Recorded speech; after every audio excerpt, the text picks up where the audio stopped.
A very good morning. We are at the Ying lab in Madison, and we are now with Holden Rogers, who is doing his PhD here, and he is in research with PLN. And we are in his lab. And Holden, can you tell us about more what we see here? Yeah, so this is our instrument room where we have two mass spectrometers that we use to do top-down proteomics. So in the G lab, we focused on studying intact proteins in relation to cardiovascular disease. So we look strictly at how PTMs play a role in disease, and in particular, um, with phospholamidin, it's been really good because it's a combinatorially modified protein. It has two phosphorylations and an internal acetylation, as well as a palmitylation. And so with top-down proteomics, we're not only able to see all these post-translational modifications, but in particular, we're able to look at the mutation as well. So with the arginine 14 deletion, since it's heterozygous, we're able to see how the mutation impacts these modifications on phospholamidin, as well as other cardiac biomarkers like cardiac troponin I or myosin light chain isoforms. And so in this room, we have our instruments, and we're able to study phospholamidin directly from human cardiac tissue as well as human-induced pluripotent stem cells. And we're able to see how this disease impacts the modifications on phospholamidin in different patients. And so we're able to get a real individualistic approach to studying this disease. Thank you very much, Holden. Yeah, no problem. Impressive story, and we are really enthusiastic about the technology we have because one of our biggest questions is why does half of our people develop the disease and the other half is safe? And with your technology, we can get one or two or maybe even more parts of that puzzle complete. Exactly. So the goal is to look at patients that are symptomatic or asymptomatic, use human-induced pluripotent stem cells, and see if we can tease out any post-translational modifications that are different between the two, which may lead to different mechanisms and the pathogenesis of the disease. And so we're really hopeful that our technology is able to bring a new piece to the puzzle in analyzing how different patients progress with the disease, as well as just getting a better understanding of how the disease manifests in human patients. And so we're hopeful that this can lead to hopefully new therapeutics or a better understanding at least of how this disease works and manifests, and work our way towards a cure. Thank you very much. Yeah, no, thank you. A very good afternoon, Ying. I'm at your lab in Madison, and you have a beautiful technology which can help us because one of our big questions is what does half of the carriers make them ill and what saves the other half? But you have an intriguing technology of helping us with a little piece of that puzzle. Can you tell us a little bit more about that? So we have this technology called top-down proteomics, which study intact proteins and analyze the proteoforms. So we try to say this is a technology that can connect the genotype with clinical phenotype. As you know, when genotype doesn't necessarily connect to the phenotype, patient with same mutation could have completely different clinical outcome. And some people has exactly same mutation, they can develop a very severe disease outcome versus other patients, they live happily without any symptom. So there is obviously a gap between the genetic mutation and what's the clinical outcome. So it is now well known the genotype is not good for prognosis, like predicting the prognosis. So what's really in bridge in between, as we call proteins, and proteins because they are the real effectors of life. And as you know, many drugs are targeting the proteins, right? This is why we need to check the proteins. So if you say you have the mutation, you have this, the PLN mutation, and then we check what's their protein level differences, whether their phosphorylation, post-translation modification changes or not. As you know, this phosphorylation is critical for function, right? Yeah. So if the patients still have these phosphorylation, maybe they're okay, or I mean, if this phosphorylation level changes, this may be more connected with, the disease outcome. So we actually recently published a paper in PNAS, which is another disease called HCM, which is also inherited disease. We find that the proteoform, the protein, these post-translational modification changes is actually independent of genetic mutations, but they're very closely associated with clinical outcome.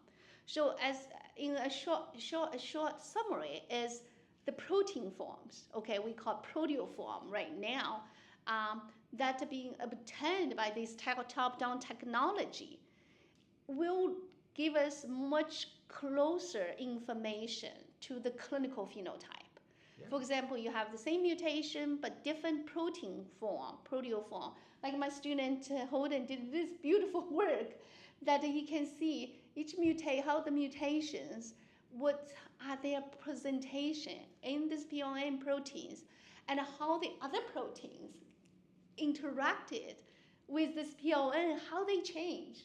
Yeah. And then we hope is have more of a samples from these disease carriers. So then we have much stronger, do power analysis statistically. Yeah. So we can see, okay, this proteoform changes will link directly to the final clinical phenotype. So in this case, we think about, we can use this to do kind of a proteoform like atlas. So it was called like personalized genomics as reality. You can get your personal genome sequenced for a small amount of money, right?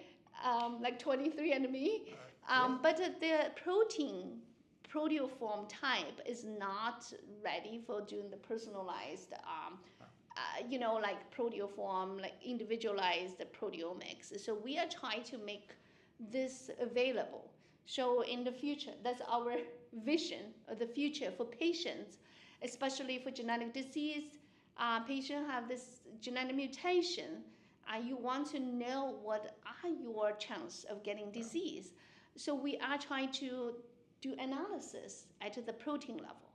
Then we want to see what this mutation, whether you are in the good category or whether in the bad category. So that case, we can do better prognosis. But I should say these are the future visions. Right now, we need more samples to making sure there is this bridge. So we call this proteoform is a bridge between the genotype and the phenotype, that we can get those precise information to inform the care team. I met with cardiologists because they really have difficulty with inherited disease because they don't know how to treat the patient. If they treat the patient too early and the patient is not going to develop disease, I mean, this is not good, right? But especially like a PLN, this is deadly disease. So if you wait too long until the symptom comes, then you don't have a cure. The heart transplant is the only route. And there's only very few heart transplant available. Peter, you are a lucky one, but not everybody is lucky. Extremely lucky. But not everybody, many people probably cannot wait for the heart transplant. So this is why we say these are the future technologies. We're going to have this, make it a personalized proteoform atlas available to patient in the future. And now Roger is talking to Groningen, the UMC Groningen, to get more material from the Netherlands shipped into Madison, on which you can do further research. Exactly, yeah, we're kind of taking a twofold approach. One, looking at the end-stage heart tissue from UMCG, taking the patients that have had the heart transplant and taking their former heart and doing analyses on them and seeing, as Ying said, how these post-translational modifications change between healthy and disease state.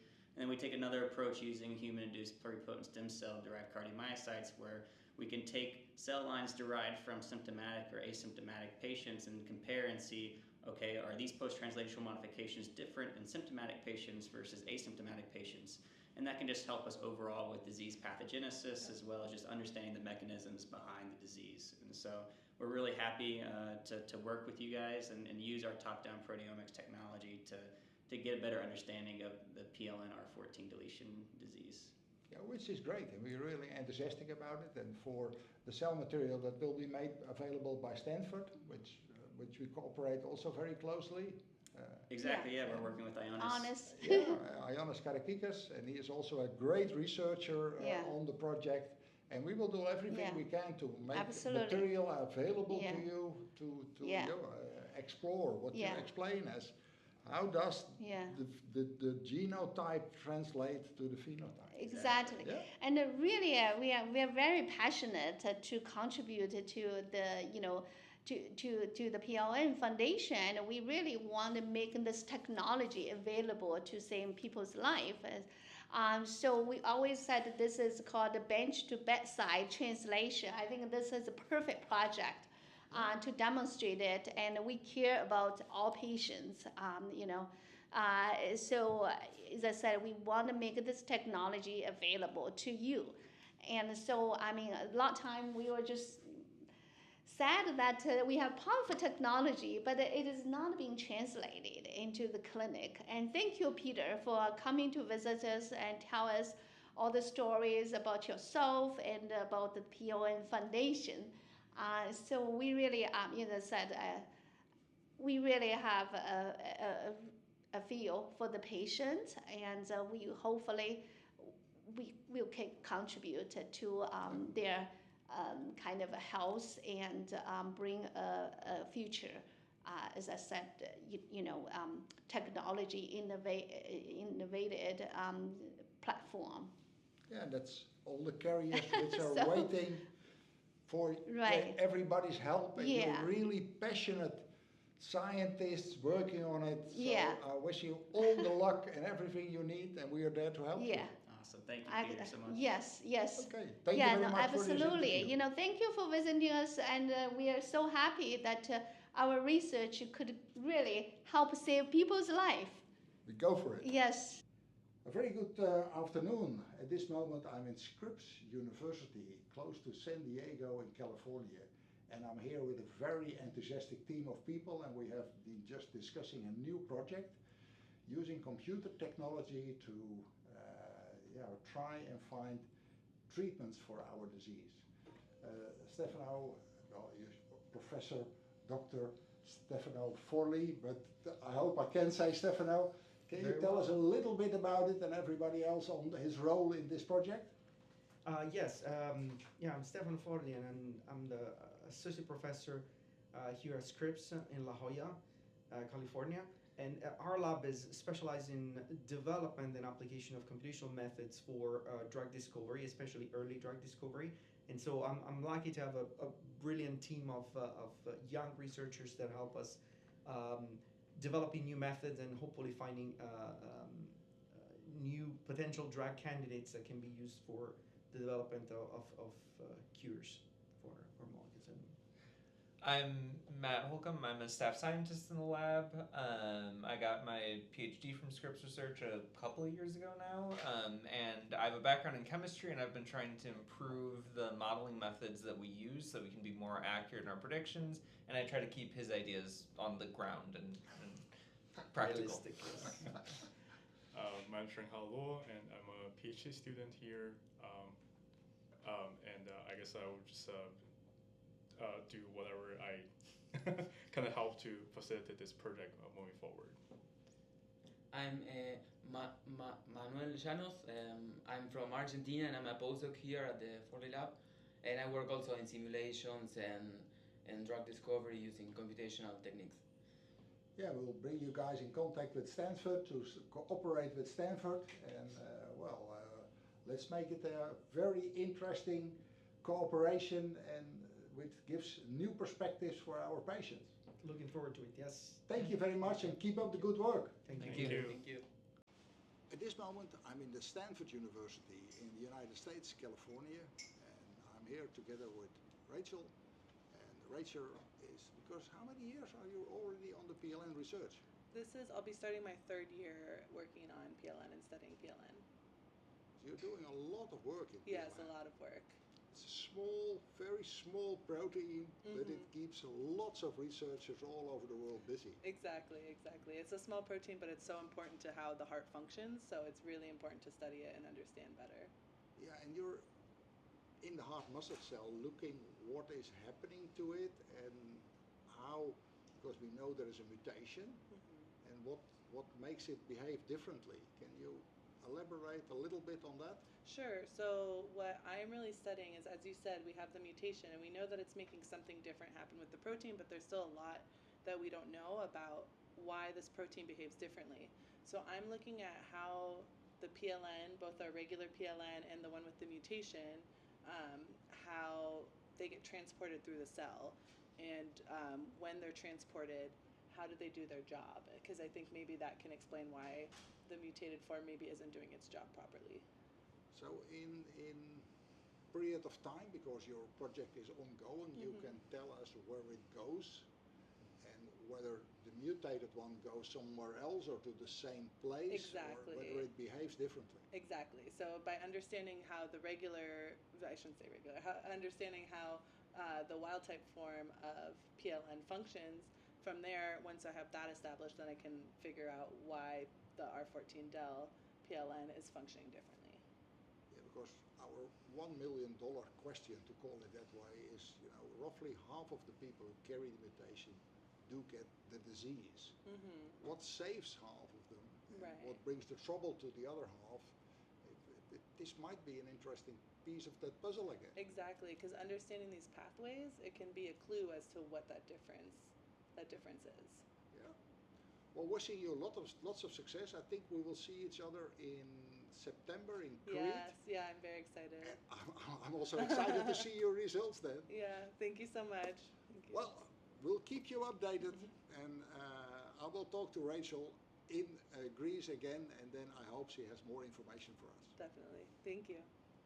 A very good day to everybody.